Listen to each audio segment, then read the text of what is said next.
This place, it's a land of opportunities, and if you're open-minded and you just try out some stuff, you can be. Yeah, and that's what I liked Yeah. about like our first meeting, our first private meeting. You know, told me about well, the real estate, of course, which looks very good, and then also like the shisha business. You know, like your margins and your leverage is so much higher that you could not have anywhere else, because your costs of, you know, like your place, like the office, the staff, all of those things have a completely different price structure than in Europe. So that opens up so many more opportunities that you couldn't even think of in Europe, you know. And yeah, I just like being around people that have ideas like that, and, you know, think it through and learn from them. Yeah, 100%. I think there is also so many entrepreneurs out here that you can connect with Right. and learn, and you can you just get so much experience comparing to Europe, where you just feel stuck. Right. Everything you try to do, people are holding you back, and you're not making it happen. So, what's the next things you wanna like regarding maybe building a team over here? What's the next step you're seeing or exploring, or if you want to share about? Probably the first thing we're looking at is our explanations and the processes that we Yeah. have right now good enough for someone to come in and understand it quickly and deliver on it consistently. Yeah. So that's probably the first thing we're looking at. And then which, you know, looks pretty optimistic right now.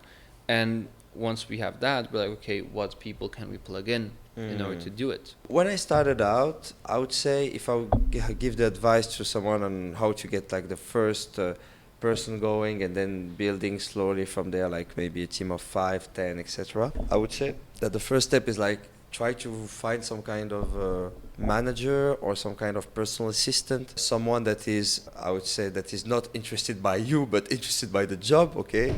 Because it's super easy to do a wrong hiring just because we're excited and we feel like it's the right person, but actually it's not. And then from there, just try to have the first good fit, and then with time, maybe after 2 months, 3 months, 4 months, once you maybe try the 3 people, 4 people, you switch them, you have a good fit with someone that looks stable, then pursue and open up offices and stuff. I think it's really about, if you hire the managers will define the standard of everything.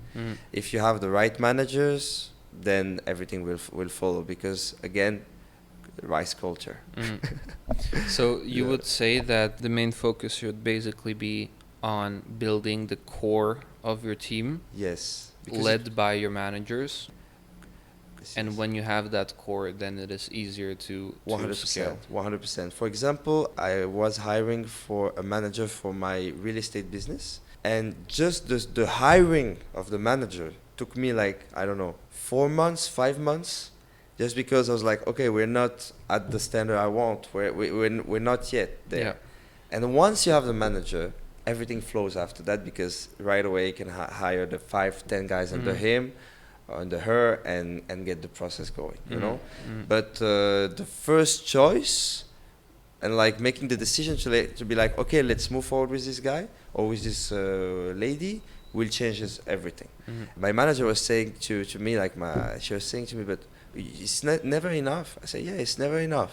We still have to keep searching until we find, because I know if we continue with some kind of low standard kind of thing, then it's going to be the standard for that kind of team. It breaks the and then whole business. it breaks. I mean, it doesn't break, but you cannot go to the potential you're expecting, You can go to the potential of the manager, basically. And also, when you make your decision, you need to be able to say, okay, this is their weaknesses, and maybe we're going to be able to scale to that level, but not that level. Maybe it's just a temporary manager, that can handle maybe for the next few years. And then you need to see, okay, who we replace or hire, or and see how you can like evolve with whatever stage you are at right now. What were the key characteristics of the manager you were looking for? I would say someone that is stable. So a lot of people will look for fluent English, Some people will look for someone that already have the experience. It's not Europe. So Yeah. I think it's not the right way to do it. I think the right way to do it, the best skill that they taught us in computer science is the skill of learning.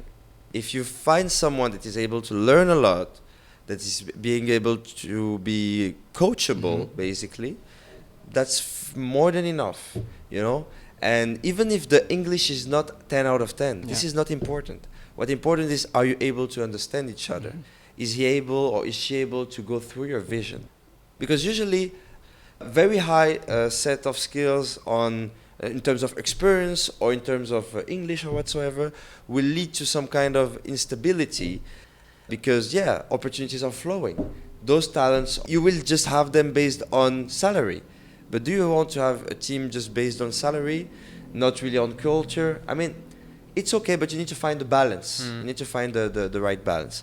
So I would aim more for someone that is able to learn, someone that ideally already have a family established.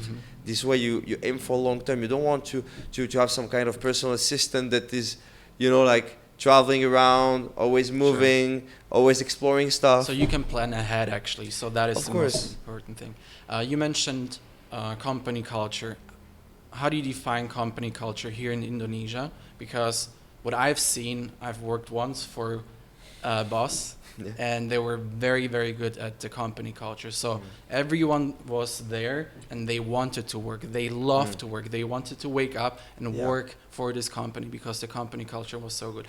What are the tactics that you use to keep your employees happy? I think it's really about their flexibility, their way of whatever that makes them happy, give them the flexibility to have it, and finding the right balance between local culture and your culture, your vision as an entrepreneur. Because, we're in Bali, there is a lot of traditions here, and holidays and celebration whatsoever. It's very important to respect that, and as long as you respect local customs, whatever, you'll be all good to go. So I would say it's really about finding the balance between the right vision, where you want to bring them, what is what we are able to do together as a family, and respecting also what they also want, For example, if you hire a woman as a manager and she have a baby, I mean, it's something that happens, it's life. So you need to, play with that. You need to play with that and find the right balance. But again, when we are all doing digital businesses and all those issues are related to local businesses, when you have physical team, right? You need to handle everyone problems and stuff like that. But it's part of the journey, I would say. Where in digital, it's just like here's the report, the thing is done, and voila, But I think it's just about finding the balance between, whatever you want to go and wherever they want to go, and try to set something that is motivating enough, some kind of activities with the company, restaurants, adventure, whatsoever, and something like that. Some gifts, some birthdays, whatever, something like that. But I think really the key is the manager, I would say. Do you have a person in your team that where a big part of their job is to, know everything about the employees, be their almost their friends, like know their birthdays, send them presents and stuff like that? I'm not sending presents to everyone. I mean, it's just some kind of occasional stuff, but I think it's really the HR job to be connected with some key team members, especially managers. And the HR or whatever, kings, queens, they're doing the job because they know exactly where someone want to be, or what's their vision, and what will work for this person and what will not work. And then it's just about coordination to make it work, basically. So you would say that a good HR person is one that genuinely just cares about people? I think a good HR person is someone that can, read people and make sure that you as an entrepreneur, maybe you don't see things that your staff are hiding you or whatever, but your HR is showing you the way. She's saying, okay, cool, this is what you should do with this person. Or maybe, okay, we reach we reach the goal with this person, maybe it's time for a switch. Maybe it's time to whatever, you know. This kind of communication you're aiming for with the HR, to have a clear view of what your team is capable of and where you can bring them. Eventually, who can be, maybe, I don't know, maybe who can switch from manager to like some COO and handle other managers and try to like replace you. And it's, I would say it's a long run. So that plan or that question is something that HR is strongly involved with, yeah? 100%, yeah. I think it's communication. Your vision, you have some ideas, and your HR can be like, oh, this is totally wrong, this is totally right. And I think it's like you work this out together with the HR, yeah, or the headhunter, or however you call it, you know. I think that's like the next big learning for us is to be, first of all, to find the right person, but then to be able to trust that person that they will do some kind of decision in our business, you know, to a level where we don't have full control over. That's true. Yeah, I learned that as well. I was interviewing someone a few days ago, and I was like impressed by the ability of letting it go, you know. And okay, I have a manager. I set up the rules with him, with her, and it's on you. And really like taking out, you know, the weight of the responsibility, because that's funny. Even I was not thinking that I'm micromanaging. Actually, when you compare to someone that actually is really not micromanaging, you're like, I'm micromanaging, you know? Yeah. So that's really important to see, okay, what's the gap? And I'm personally trying to focus on, okay, let's give this to the managers again and really release the time and release the responsibility to focus on a bigger picture, on a bigger view. But it's hard, it takes time, but you can be, I think, we never know, we can be surprised. Some guys can do magic stuff and you'll be like, oh, wow, that's cool, that's cool. Like, should have done this. Yeah, I should have done this ago. before. Yeah, I should have done this before. And then you just have like some kind of weekly reports and you're like, okay, that's cool. Okay, that's not cool. And you just focus on the vision. Yeah. I've been doing this a lot, especially for Facebook ads, actually, for like the marketing side of how we promote our services and stuff. And actually, I couldn't find time or energy to do like all the back and forth about like the creatives and the targeting and the strategy and whatsoever. I was like, hey, bro, you know what? Take it all. Just take it all. Whatever you want to do, just do it. Just I don't want to think of it. And every week, just tell me what you've done. Right. But you need to trust that they are able to do it. Yeah, I mean, I know how much I'm spending.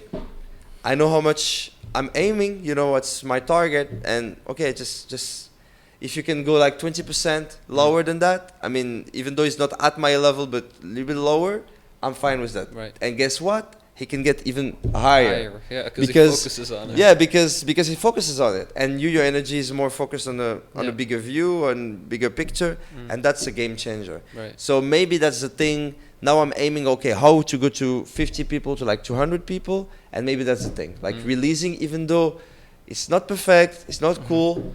Like fuck, you know, when you see your operations every day and you feel like, bro, I'm losing money, like 10 of thousand, multiple 5 figures, multiple 6 figures, just because, it's coaching or management or whatever, just mistakes. But I think, whatever you lose on the smaller view, you will earn on the bigger view. Yeah. I mean, let's see. You have to, Like, I think it's a little counterintuitive for me, probably for you too, of like the whole process of like hiring. Maybe you less because you worked with it before, but like you see it once someone actually takes over and they like do a good job. It's like this huge weight lifted off your shoulder of like this huge aspect of multiple hours in a day that you would have to do it. And now, you know, you can do new stuff with it, and you multiply it with 10, 20, 30, 50 people. Exactly. It's the outcome of the business is completely different. Yeah, there is a thing like, oh, hey, but how they will take decisions, those managers. And it's very important, I believe, to like coach them on how you operate as an entrepreneur, to give them that vision. For example, arrange like some commission-based kind of thing, so they have a real like look to the numbers, and then they can take actions not emotionally or not based on their ideas, but like, okay, like a bit like what you were doing in trading and stuff, and like rationalize the concepts and like, okay, this is what we did that worked, and this is what we did that didn't work, and like readjust accordingly based on statistics. My biggest mistake was not to give them all the data, like the numbers or the metrics or whatsoever. So if you clarify those, I think this helps on like how you can expect someone to take the right decision if you don't give them the same set of information that you actually have. How did you learn managing to the level of skill that you have right now? Do you have a mentor, or was it just trial and error? I think it's a mix between like concepts, talking to other entrepreneurs, and then you try some stuff that some stuff that worked for you, some stuff that didn't. I think it's really more about like your entrepreneur culture. For example, I have a business partner. He's like more some kind of dictator kind of guy. It's like, okay, do this, do that. I cannot operate that way. So I think it's more the way you operate and how you can leverage that your own way to operate. Because at the end, as an entrepreneur, you're leveraging your business, but you're also leveraging yourself and how you can extend yourself to make more. So yeah, it's a mix, I would say. But I explore some concepts. Sometimes I'm right, sometimes I'm wrong, and then times make the job, you know. But you need to be patient, very patient game. But yeah. You mentioned running ads. What is your biggest lead flow? Is it from ads, Facebook ads, or is it from mass DMs? For sure, it's recommendation first. 50% of our clients come from referrals. And how many clients total? It depends because we have like different ventures with business partners, but it's like we're putting like big foundation to have a bigger scale, but like we're at multiple hundreds. But the idea is to see how we can get to the 1,000, you know, or to strong 1,000. I think it would be great. But let's see. Are we talking about monthly reoccurring? Yeah, customers? of course, because there is some services that are like consumables. So it depends on the services, because also we expanded the range of services, and so it adds up also with complexity. So you're like, okay, do you want to focus on one service but like less opportunities but very simple SOPs, or more, but then it goes also with more mistakes. So we're trying to find the right balance here. But yeah, let's see. I think the next step to scale is really like more traffic, and having the team that is ready to handle all those clients. So right now I'm focusing a lot on content, on bringing people on the business, and it's impressive, you know, with a very small asset, like a very small YouTube channel, very small Instagram account. If you operate it the right way, appointment setters, mass DMs, email strategy, like the whole thing, the whole package, it really adds up. And I really saw an exponential growth by having this asynchronous way of operating. Like I have these 10 systems in the same time that are running, and whoever want to bring clients today, go ahead, you know, something like that. So I would say MassDM is very stable, but everything is very stable. Google as well. Like Google, I was not stopping all this time. How long did it take for you to find a communication strategy that actually worked? Because we tried mass DMs, we tried our first message and it worked. When we looked at emails, you had to really rethink how you approach those people, because those are maybe decision makers. So how did you find actually your strategy? I really see it like, okay, whatever your business is making per month, I don't know, let's say 500K, I'm just setting a budget for marketing. You know, and I'm setting, okay, like let's say 10% or 15% or 20% is marketing budget. I don't care if I'm profitable. This money have to be spent to spread out the word that we exist. Okay, that's it. It's notoriety. It's not like I'm not searching for ROAS. I'm searching for brand awareness. And then I know that by experience, some systems will take me 3 months, some others 6 months, some even 1 year to actually even being break even and then making a profit. But in the long run, if I just have like one random client that is bringing me, this random client will bring me his whole friends and his whole friends again, and it's just gonna be some kind of snowball effect. But I need to be on all the channels available. So yeah, I just slowly add up more channels. Whenever I feel a channel is stable and is bringing clients, I consider a channel is stable when After 3 months of like playing around with it, you have something that just bring clients. And then there will be two options on it. Either you scale horizontally, either you scale vertically, you know. So in my case, because I'm selling some kind of niche, advanced kind of product, I'm like, okay, we will fast reach to the maximum potential of that thing. So I'm trying to get other channels, you know. But it really depends on the product you're selling, on the services you're selling, you know. So yeah, once I get to some point, I'm like, okay, it's acceptable for me. Let it run. Let's go to another thing. And I just stack it up this way. And then when I check where the clients are coming from, there is a large diversity. Some people ask me, but why don't you do it like Facebook ads? Why don't you just scale on one thing? Because at a certain point, like Facebook ads, you can invest more, but it doesn't bring you particularly more business, you know? So I'm just trying to find the right balance, like what budget I'm spending that is, okay, I'm making money and that's cool, you know?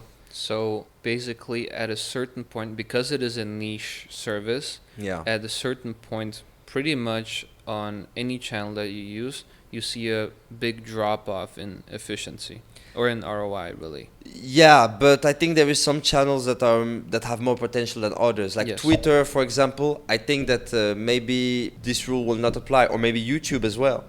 If you're consistent on YouTube and you post often and whatever, you get impression on some specific keywords that your market search for, you will always have some business. But you need to go there and make sure that you're searchable. Yeah. Make sure that if people search for you, they find you and they buy from you. But for mass DM it's different because you have a set amount of people that are doing e-commerce and you're consistently searching for new ones and consistently DMing those guys.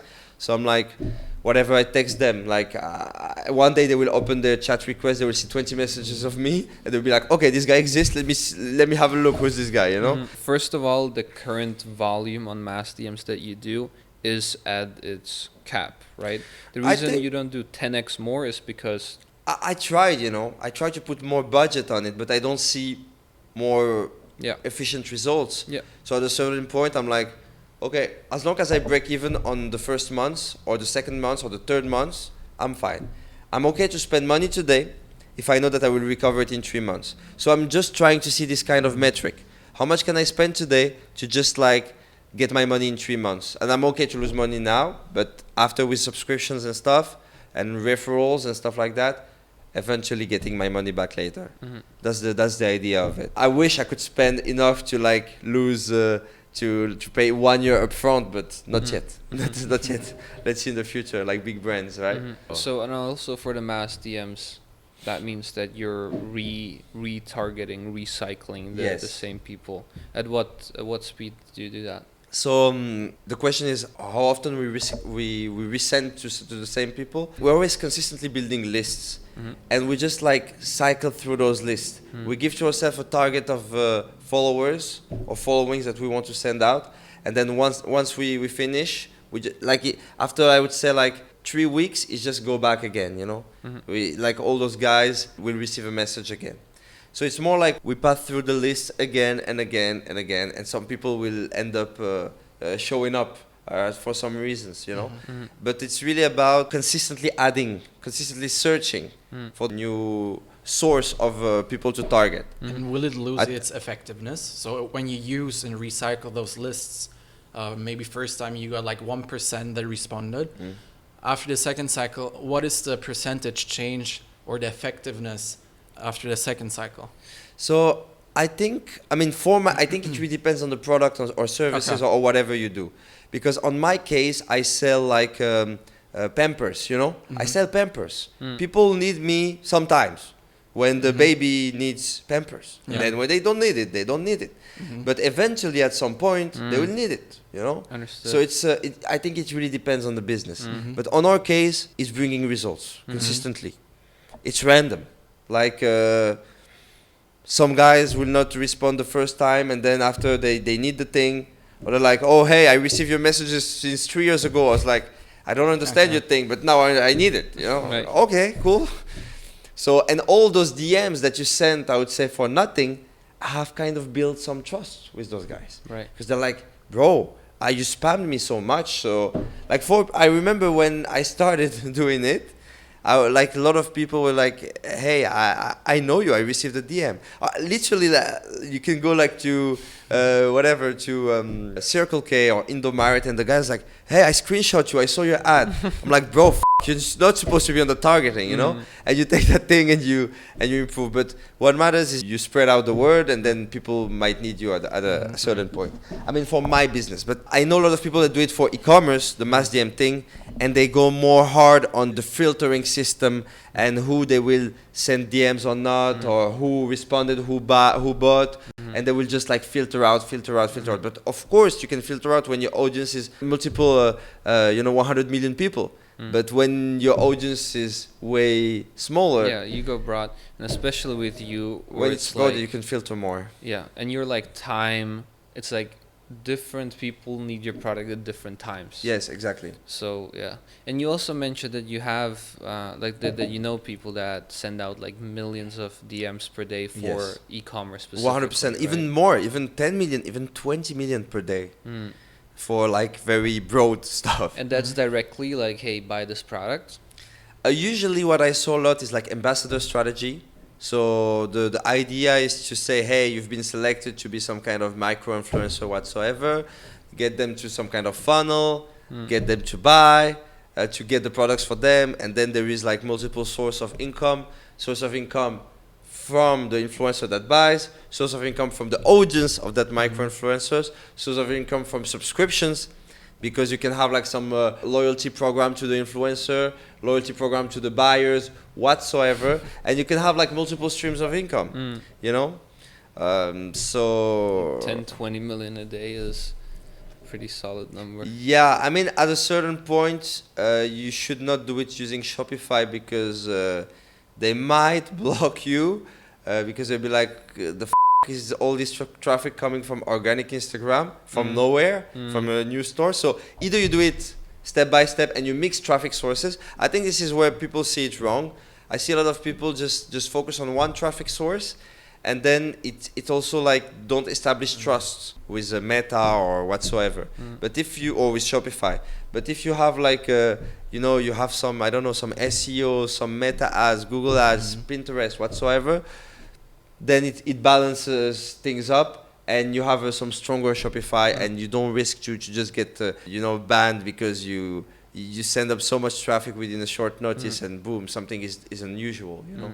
Or don't use Shopify, just go for WordPress or whatsoever. Yeah. And how do you convert the leads? So like they DM you at your Instagram, right? What is the rest of the funnel? How does it look like? For my services, my personal services. Yes. So I have like we rotate like for each service we offer, we have like 4 or 5 hooks that we wrote, simple hooks, very very short text. When we tried long text, it didn't really work out. Very short. The idea is not to get people to buy. The idea is just to say to people, hey, you have a problem, maybe there is some kind of solution. Just have a look. Just text us. Yeah, just curiosity. Just have a look to what we do. And basically it's something like, oh, hey, you have a Facebook issue, contact Moose, this is my friend, he will help you, something like that. We have, like 10 problems. Each problem comes with 4 or 5 hooks, and then we just randomly switches messages all the time. And we have the same results, I would say. It's pretty consistent. And we just, very short messages that, hey, come discover our Instagram account. And from there, come contact Moose, and from there, bringing us to whatever, WhatsApp, Discord, whatever, you know. So they message you on Instagram, right? Yeah, we just promote the account. You promote the account. We just promote the account. And when they get to the account, we have another call to action to promote the Discord, you know. And then if they come to the Discord, they can see like everything we can propose. And then like they can have the Discord open in their computer whenever they want to shop around and try to find some solutions. They will see the full list, and they can just choose whatever they need. You know? Why did you choose Discord over like a landing page? Discord also, there is some kind of community effect, because you see there's hundreds of people, social proof from it. We also have a landing page for, I would say, Google Ads or but some place where I think it's very important to diversify and to have tons of ways to stack up trust. Okay. Emails is away, Discord is away, Twitter is away, YouTube is away, and I've been having so much issues with like shadow bans and blogs and all that stuff. I think it's more it's stronger to have somewhere where you have 1,000 people than have one place where you have 10,000 people, because you never know what can happen, and at least you have some backups. Because Discord can be banned, Instagram can be banned, YouTube can be banned, everything can be you don't have control. It's just some big companies out there that give you some resource, and maybe one day you'll be too big and they will decide to get you out to take off your asset. So you don't want that to happen, and you want to prevent from it. I had a client. He have I think a Facebook page with like 2 million followers, and like this page get insane amount of organic attraction and whatever, and they get hacked, and they lost. I mean, Facebook at some point give them back the page, but they lost something like 5 weeks. 5 weeks of like having some kind of hacker that just up with their page, and Facebook took 5 weeks to act, and they are a big page. If they were not a big page, Facebook would have done nothing. So if you don't have the notoriety to have like millions of people, and then eventually the ability of Facebook to help you, then you're a nobody, and whatever happens, you're just blocked and can do nothing. So I'm just like, okay, I accept that I'm a small business owner for now, whatever. I just diversify. I just see it that way. Same for banks, same for whatever that might impact business operations. Right. At what point do salespeople come in the sales process for you? So whenever people start chatting on WhatsApp or booking a call, it's we have a day. We have like we work per time zone, according to if people text us in the US, we have someone in the US time zone that answers them. If it's Europe, it's Europe. For Asia, yeah. What's usually their response time? Do you have like certain people that are always active? Yeah, it's always active, 24/24. It have to be always active. So we're aiming for 10 minutes, 5 to 10 minutes. But we're getting, it depends. There is some few hours that are harder than others, but most of the time it's pretty quick. Like I would say, 10 minutes. If it's weekend, maybe 30 minutes, 1 hour. But so that's pretty much it. On normal days, we aim for 10 minutes. But it has to be fast, yeah. It has to be fast, and actually, I think we should aim for 10 seconds, at some point. Yeah. But it's just a volume game, because you cannot put, 10 reps if you don't have like 200 inquiries or 300 inquiries per day. So it's more like a numbers game. But the more you push on marketing and traffic, the more this number increase, and the more you can increase the operations and stuff. Yeah. You want to hit a critical mass, basically. Exactly. But at a certain point, you cannot. Right. So you focus on bringing the maximum mass possible. So your theoretical funnel from a person on Instagram that got your DM that is in the market and ready to buy is that they go to your Instagram. Yeah. Then they go to your Discord. Yes. Then there they already see the offers. Yes. And then they choose whatever offers they need, and then They chat go with to WhatsApp or Instagram, say hi to that number. Yeah. And at that point, there's a salesperson ready, waiting for that message, Sure, and they just take over. Exactly. That's how we And do it. for the sales process, you have some kind of scripts or something like that you optimized yourself or your manager? Because we have some kind of complexity on the products, it's we do like a daily coaching.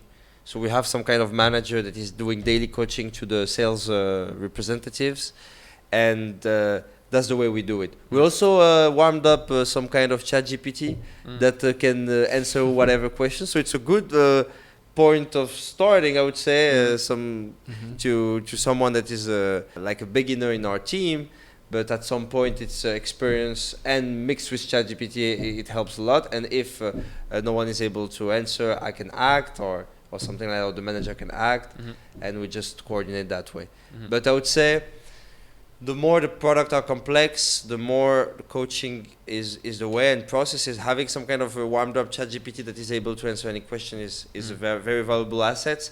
And maybe on today's ChatGPT is not that I don't know, maybe I'm limited on my skill or something, doesn't have the sufficient memory. But we realize if we just feed him a little bit every day, he start gathering up and starting to be more specific, more smart. It's about basically can increase the amount of memory that it has Yeah. by how concise and exact you can be in your wording. Yeah. So by improving literally the way you talk to it or the text that it's reading, it can improve the efficiency. You know? I see.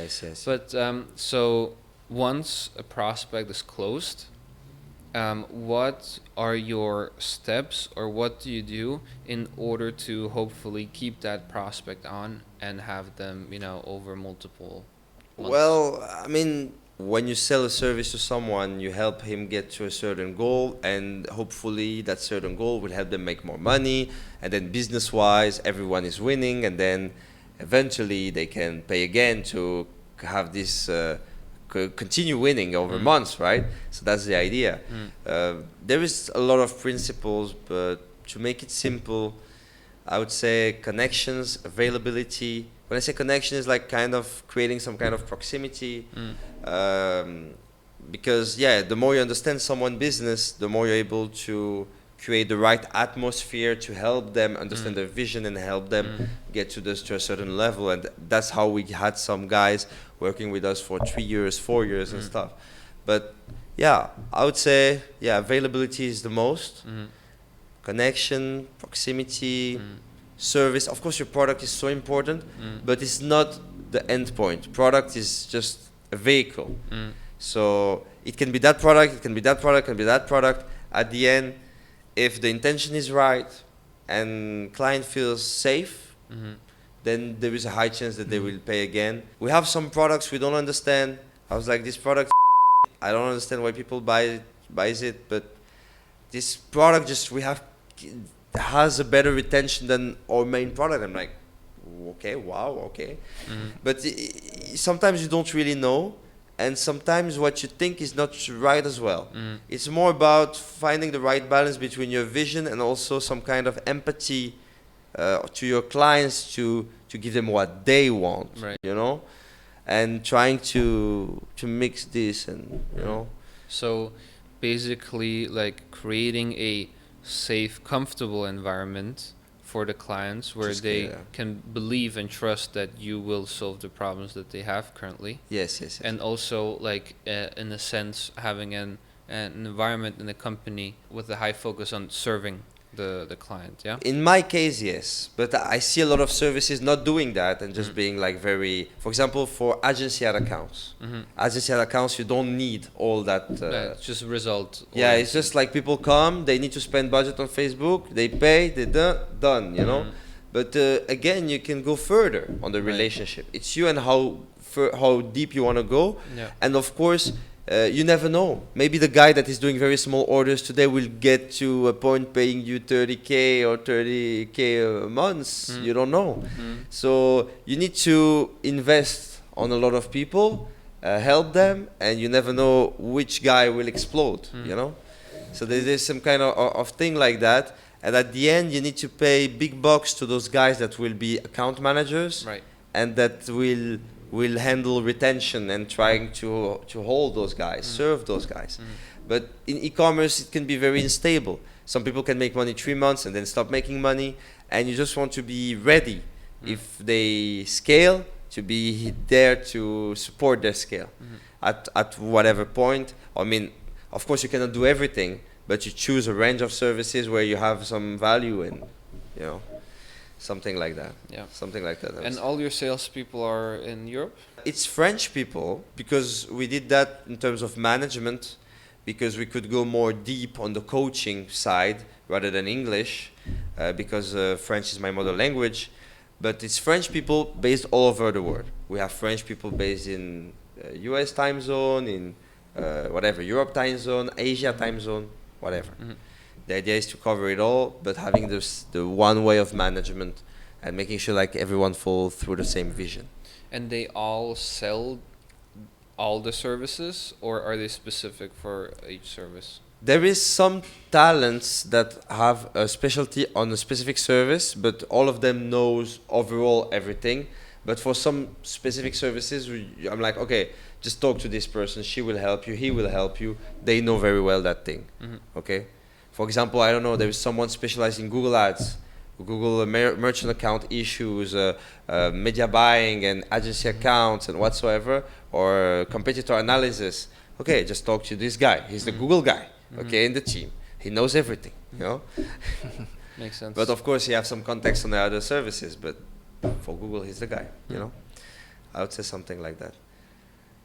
But some play arounds to try to see, okay, this talent, how we can, you know, manage and find the right balance. And they're commission and salary based, yeah? That's what we choose to do. And I was impressed. I talked to some entrepreneurs. I know a friend that has a media buying agency handling spending for 9 figures, even 10 figures a year. Yeah, I was like, bro, I'm shocked you pay them so much. I was like, hey, I'm paying a lot. I was hearing how much he pays. I was like, I'm shocked, you know. Like, yeah, like he has like, I don't know, 100 employee, and yeah, like he have like 20 people paid 10K and more. It's like, that's insane, you know. I was like, paying people like 5K, 6K a month is already good, but like, yeah, you can play the game even at a bigger level, you know. Right. So I think what the game is, it's a number game. As long as you make profit, they should be able to make profit, and you should just see how you can bring this whole boat, brings up things together to make it happen. But The Google guy, was he German? oh yeah, he's German. Maybe you know. I believe that at whatever point, big things are possible as long as we get things together. The German guys are good. Austrian guys are good. Yeah. Amazing, Yeah. guys. Cool. So, what's the, like, if people want to use your services, what's the best way to reach out to you guys? Yeah, I mean, probably on Instagram, my personal Instagram, Okay. Philip_Balaz, or also barter-ai.com. We have Okay. all of the information there. We put the links. Yeah, we'll put the links, and yeah, then we'll talk.